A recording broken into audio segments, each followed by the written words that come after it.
열한야랑 정치부 이동은 기자와 함께합니다. 첫 번째 주제 보여주시죠. 네. 누가 약속을 못 지켰습니까? 문재인 대통령입니다. 대통령이 못 지킨 약속이 뭘까요? 네, 오늘 문 대통령이 개각을 단행했는데요. 그런데 세 개 부처 장관 모두 남성을 임명하면서 문 대통령은 이 약속을 못 지키게 됐습니다. 이 남녀 동sul 내각을 목표로 두면서 적어도 한 30% 정도 여성의 정무직을 두어서 앞으로 점점점 비율을 높여 나가려고 합니다. 한정혜 환경부 장관 후보자가 임명되면 여성 장관 비율은 16.6%로 문재인 정부 출범 이후 최저치입니다.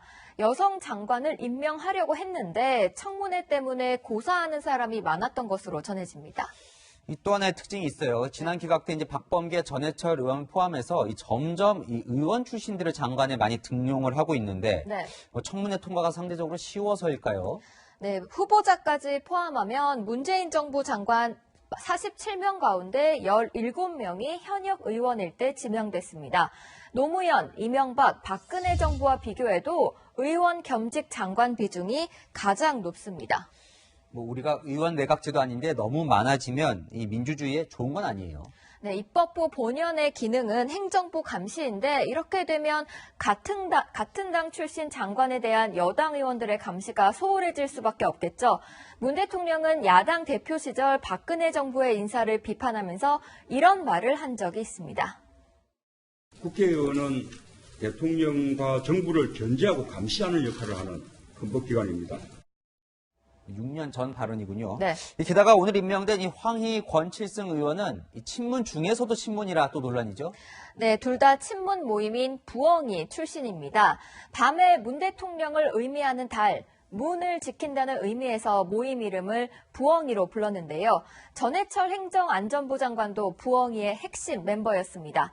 국민의힘은 대통령 측근 말고 장관 후보가 그리 없는가라고 지적했습니다. 다음 주제 보겠습니다. 네.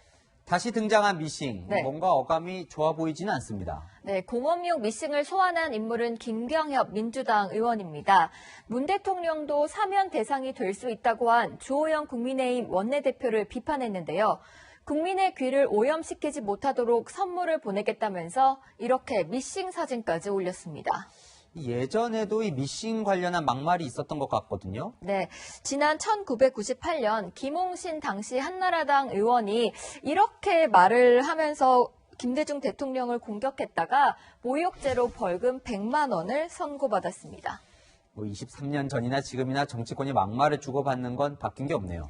네, 민주당은 주호영 원내대표의 사퇴를 요구했고 국민의힘은 야당 원내대표의 입을 틀어막겠다는 여당 의원의 경악스러운 발상이라고 맞받아쳤습니다.